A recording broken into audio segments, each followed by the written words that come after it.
আমি যে জায়গায় থাকতাম ওখানে কোনো পুরুষ থাকত না, আর না আমার কোনো আত্মীয় থাক। তারপরেও একদিন আমি জানতে পারলাম যে আমি গর্ভবতী, আর আমার পায়ের তলা থেকে মাটি সরে গেল, এমনকি আমার বাচ্চা জন্ম নিয়ে নিল। কিন্তু আমি বুঝতেই পারলাম না যে এটা কি করে সম্ভব হলো। তারপরে একদিন আমাকে একজন বন্দী বানিয়ে নিল, আর আমাকে বলল, তুমি তো। আমার নাম সিমরান। আমি আমার নামের মতোই নিরীহ ছিলাম, কিন্তু আমার এই নিরীহ অস্তিত্বের জন্য আমি অনেক বড় শাস্তি পেয়েছিলাম। সমস্যায় ভরে উঠল আমার জীবন, আর আমি বুঝতেও পারিনি। আমি বোকা ছিলাম যার উপর দিনরাত অত্যাচার হতো, কিন্তু সে এটা আন্দাজও করতে পারেনি। আপনারা নিশ্চয়ই ভাবছেন যে এরকম আবার হয় নাকি, কিন্তু আমার সাথে এরকমই হয়েছিল। আমি যখন 1-4 বছর বয়সী ছিলাম, আমার মায়ের একটা অদ্ভুত রোগ হঠাৎ করে তার অর্ধেক শরীর কাজ করা ছেড়ে দিয়েছিল। মা দেখতে দেখতে হঠাৎ বিছানায় পড়ে গেল। এরকম অবস্থায় আমাদের সাহায্য করার জন্য আমার মায়ের সৎ বোন রাজি হয়েছিল। সেই মায়ের খেয়াল রাখত আর ঘরও সামলে রাখত। আমার বাবা শহরের ধনী ব্যক্তিদের একজন ছিলেন, কিন্তু তিনি তার প্রচুর অর্থ খরচ করেও আমার মায়ের চিকিৎসা করে তাকে সুস্থ করতে পারেন। আমার মা 3 বছর অসুস্থ থাকার পর এই পৃথিবী ছেড়ে চলে গেছেন। ফলে বাবার খুব মন খারাপ হয়ে থাক। এখন আমাদের বাড়িতে মাসির থাকা খুব জরুরি হয়ে গিয়েছিল। তাই এই সমাজকে চুপ করাতে আমার বাবা নেহা মাসিকে বিয়ে করে নিলেন। নেহা প্রথম বিয়ে করলেও তার শ্বশুরবাড়ির লোকজন তাকে ব্যভিচারের অভিযোগ এনে বাড়ি থেকে বের করে দেয়। এভাবে তিনিও আশ্রয় পান। তিনি একজন ভালো মহিলা ছিলেন। 3 বছর ধরে তিনি আমার মায়ের অনেক যত্ন নিয়েছেন এবং আমার সমস্ত কাজও করতেন। এখন বড় হয়েছি, নিজের কাজ নিজেই করে থাকি। যাওয়ার আগে মা বাবাকে বলেছিল আমার ভালোভাবে যত্ন নিতে। যদিও আমার বাবা সবসময় আমাকে অনেক আদর করতেন, কিন্তু আমার মা চলে যাওয়ার পর তার জীবন যেন আমার মধ্যে আটকে যা। সে বারবার নেহাকে বলতো আমার খুব খেয়াল রাখতে। দিনে অনেকবার বাবা জিজ্ঞেস করতেন সময়মতো খাবার খেয়েছি কিনা, ড্রাইভার কি আমায় সময়মতো কলেজ থেকে বাড়ি নিয়ে এসেছে। একদিন আমার বাবাকে একটি গুরুত্বপূর্ণ কাজের জন্য কয়েক দিনের জন্য বাইরে যেতে হয়েছিল, এবং তিনি খুব চিন্তিত ছিলেন। এবং তিনি নেহাকে বিশ্বাস করেছিলেন, কারণ তিনি কঠিন সময়ে আমাদের সমর্থন করেছিলেন, যখন কিনা আমাদের অনেক আত্মীয়রাই আমাদের ছেড়ে চলে গিয়েছি। বাবা সহজভাবে একদিন বললেন, আমার মেয়েই আমার সবকিছু। আমি যা আয় করছি সবই আমার মেয়ের। আমি আর কাজ করতে চাই না, আমি এই শেষ কাজটাই করতে যাচ্ছি। এই কাজটি আমাকে এত সম্পদ দেবে যে আমি সারা জীবন বসে বসে খেতে পারব। তারপর আমি আমার সমস্ত সম্পদ আমার মেয়েকে দেব এবং তার বিয়ে দিয়ে দেব। আমার জামাই আমার সাথেই থাকবে। আমি শুধু আমার স্ত্রীর স্মৃতিতে আমার শেষ জীবন কাটাতে চাই। আমি তোমাকে আশ্রয় দিয়েছি, এটা তোমারও বাড়ি। তোমার কোনো কিছুর অভাব হবে না। ঘরে আরামে ও শান্তিতে থাকো। তুমি এই সম্পর্ক থেকে মুক্ত হতে চাইলেও আমার কোনো সমস্যা নেই, কারণ আমি তোমাকে ধনসম্পদ ও আরাম দিতে পারব। কিন্তু আজও আমার হৃদয়ে শুধুমাত্র আমার বই আছে। নেহা আমার বাবাকে বল, কি বলছো তুমি? আমি অনেক ভাগ্যবান যে তুমি আমাকে তোমার বউ মেনেছ। আমিও সারা জীবন সিমরনের মা হয়েই কাটাতে চাই। আমি তার মাকে কথা দিয়েছিলাম যে আমি সবসময় তার যত্ন নেব। তিনি আমার আসল বোন ছিলেন না, তবে তিনি বোনের চেয়ে বেশি ছিলেন। আমি তার কাছে আমার প্রতিশ্রুতি পূরণ করতে চাই, এবং এটাই আমার জীবনের লক্ষ্য। আমার বাবা বললেন, আমি নিশ্চয়ই জীবনে কিছু পুণ্য করেছি যে আমি তোমার মতো একজন ভালো মহিলা পেয়েছি। 6 মাস গ্রামের বাইরে যাচ্ছি, আমার মেয়েকে তোমার কাছে ভরসায় রেখে। ওর খেয়াল রেখো। আমি তার জন্য একটা সম্বন্ধ দেখেছি। ছেলেটি আমার বন্ধুর ছেলে, তার সাথেই সিমরনের বিয়ে দেব, এবং আমার সমস্ত সম্পদ তাদের দুজনের নামেই করে দেব। কেউ যদি মন থেকে বোঝে, তাহলে জামাইও তো ছেলে। আমার বয়স যখন 1-7 বছর, তখন আমার বাবা আমাকে নেহার কাছে রেখে যান। বাবা বললেন তিনি তাড়াতাড়ি ফিরে আসবেন। কিন্তু যেদিন বাবা এই গ্রাম ছেড়েছেন, সেদিন থেকে নেহার মনোভাব কিছুটা বদলে গেল। সেই রাতে সে আমার জন্য রান্না করেনি।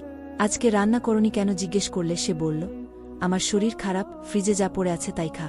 কারো স্বাস্থ্য খারাপ হলে তাকে একদিন ছুটি দেওয়া উচিত, তা অন্তত আমি বুঝতে পারতাম। তাই আশেপাশে যা ছিল তা খেয়েই ঘুমিয়ে পড়লাম। রাতে আমার বাড়িতে কিছু নড়াচড়ার শব্দ শুনতে পেলাম। আমার ঘুম খুব কাঁচা ছিল। আমি জেগে উঠলাম এবং নিচে আসার সময় দেখলাম নেহা দরজা বন্ধ করছে। আমি তার দিকে তাকালাম এবং সে কিছুটা ঘাবড়ে গেল। আমি জিজ্ঞেস করলাম কেউ এসেছে কিনা। সে বলতে লাগল না, আমি দরজা বন্ধ করতে ভুলে গিয়েছিলাম, সেজন্য সে দরজা বন্ধ করতে এসেছিল। আমি আমার ঘরে ফিরে এলাম। পরের দিন কলেজে গিয়ে জানতে পারলাম শহরে কিছু রোগ ছড়িয়ে পড়ায় স্কুল থেকে ছুটি দিয়ে দিচ্ছে। আমি খুশি হয়ে উঠলাম যে এখন আর স্কুলে যেতে হবে না, সারাদিন ঘরেই থাক। যাই হোক, আমার বাড়িটা এমন ছিল যে সারাদিন যে কেউ আরামে ঘরে থাকতে পারবে। বাড়ি ফিরতেই একটা জিনিস খেয়াল করলাম যে আমাদের বাড়ির অতি বয়স্ক ও অনুগত প্রহরী মোহন কাকু আজ গেটে উপস্থিত নেই। গেটের অন্য প্রহরীকে জিজ্ঞেস করলাম কাকু কোথায়। সে বলল যে কয়েকদিনের ছুটিতে গ্রামে গেছে। আমি অবাক হয়েছিলাম যে আজ পর্যন্ত 2 বছরে একটা ছুটিও নেয়নি। সকালে ছেলেমেয়েদের বিয়েতে গেলেও রাতে ফিরে আসতেন। কয়েকদিনের ছুটিতে তিনি কিভাবে গেলেন? মনে হয় এটি কোনো বড় ব্যাপার ছিল। যাই হোক, আমি আমার বাড়ি ফিরলাম। রাতে নেহা আমার জন্য আমার পছন্দের খাবার রান্না করেছিল এবং গতকাল সে আমার জন্য রান্না করেনি বলে আমার থেকে ক্ষমাও চেয়েছি। সে বলল যে আমার বাবা চলে যাওয়ায় তার একটু মন খারাপ ছিল। আমি তাকে বললাম, তুমি কি আমার বাবাকে খুব ভালোবাসো? আমার মা আমার বাবাকে অনেক ভালোবাসত। সে বলল, তোমার বাবা এত ভালো মানুষেকেও তার প্রেমে পড়তে পারে। আমিও তার প্রেমে পড়তে শুরু করি, কিন্তু সে আমার দিকে তাকায় না। আমি ওর হাতের উপর হাত রেখে বললাম, তুমি আমার সৎ মা হলেও আমি তোমাকে কখনো অপরিচিত মনে করিনি। বাবা ফিরে এলে আমি তাকে বলবো, আমার মায়ের সাথে সে যেমন করে থাকত ঠিক সে যেন তোমার সাথে তেমন করেই থাকে। সে জিজ্ঞেস করতে লাগল, তোমার বাবা তোমার মায়ের সাথে কেমন থাকতেন? আমি বলেছিলাম যে তিনি প্রতিদিন আমার মায়ের জন্য নতুন এবং দামি উপহার নিয়ে আসতেন, প্রায়ই বাইরে যেতেন। আমার মা আমার বাবার জন্য প্রতিদিন ভালো পোশাক পরতেন এবং তিনি তার প্রশংসা করতেন। দুজনকে একসাথে খুশি দেখে আমি খুব খুশি হতাম। আমি শুধু তার সাথে কথা বলছিলাম এবং আমার পছন্দের খাবার খাচ্ছিলাম। এটা তো সত্য যে তিনি খুব ভালো খাবার রান্না করতেন, এমনকি আমার মায়ের চেয়েও ভাল। এরপর কখন আমার রুমে এসে আমি এত গভীরভাবে ঘুমিয়ে পড়েছিলাম মনে নেই। সকালে যখন চোখ খুললাম, আমি আমার বিছানায় শুয়ে আছি, কিন্তু আমি মনে করতে পারছি না কিভাবে আমি আমার বিছানায় পৌঁছেছি। সকালে নেহাকে জিজ্ঞেস করলে সে বল, তুমি নিজেই তোমার বিছানায় গিয়ে। কিন্তু হ্যাঁ, তোমার খুব ঘুম হচ্ছে। এই বয়সে ঘুম এমনই হয়, কিছুই মনে থাকে না। এই বয়সে সত্যিই এমন ঘুম আসে, কিন্তু আমার ঘুম তো খুব কাছে ছিল। কিন্তু যাই হোক, তারপরেও আমি সেদিকে খুব একটা মনোযোগ দেইনি। কিন্তু এখন আমার বাড়িতে অদ্ভুত কিছু ঘটনা ঘটছিল। একদিন দেখলাম ড্রয়িং রুমে অনেক অনেক আর ভালো ভালো খাবার যাচ্ছিল। কে আছে জিজ্ঞেস করলে কাজের মেয়ে বলল, নেহাজির আত্মীয় এসেছে।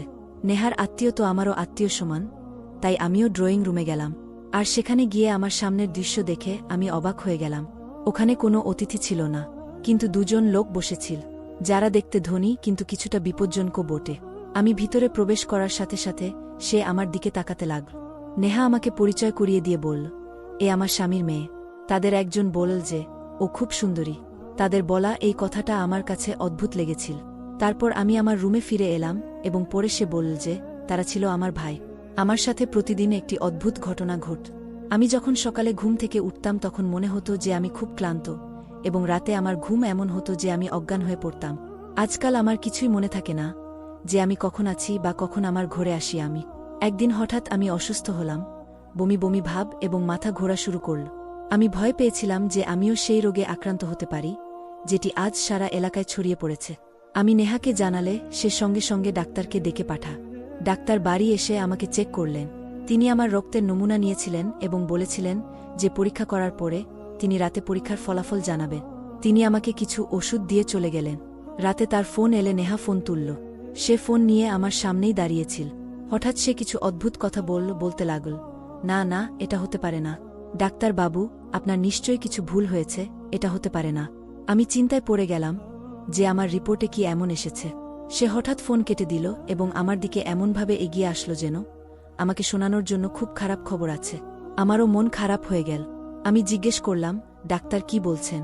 তারপর সে বলতে লাগল যে ডাক্তার কি বলছেন সেটা পরের কথা, আগে বলো তুমি এটা কিভাবে করতে পারলে?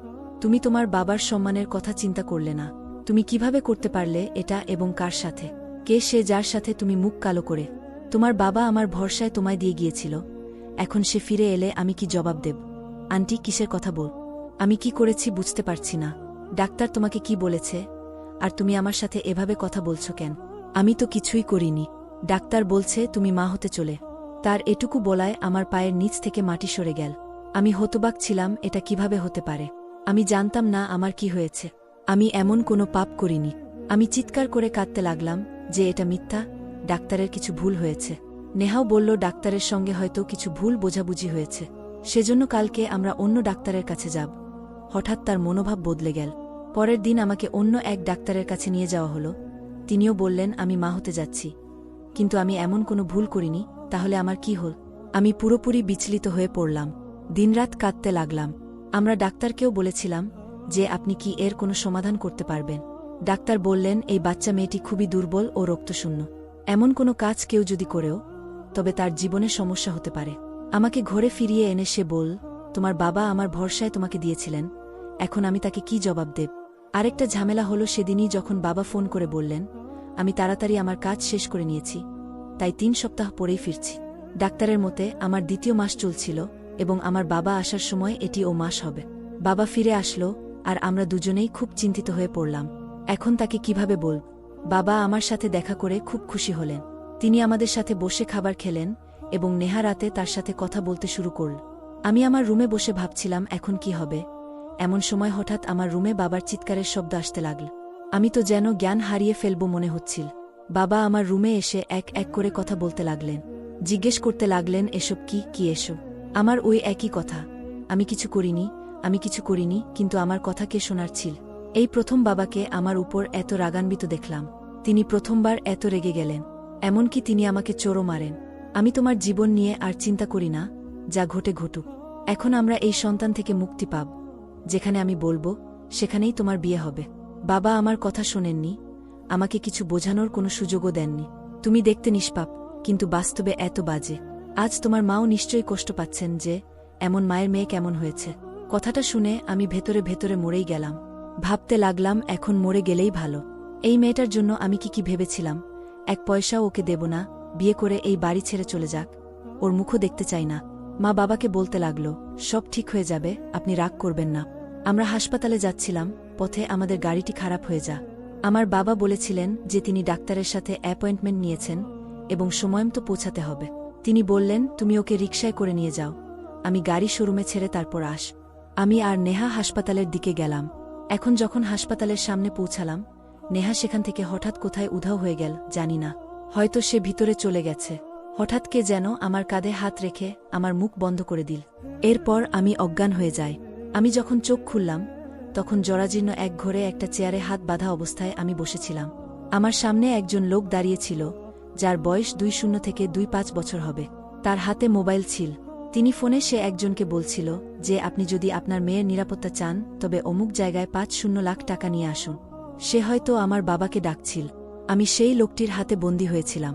আমি শহরের একজন বিখ্যাত ধনী ব্যবসায়ীর মেয়ে, তাই এই লোকেরা জানত যে তারা আমার বিনিময়ে অনেক কিছু পাবে।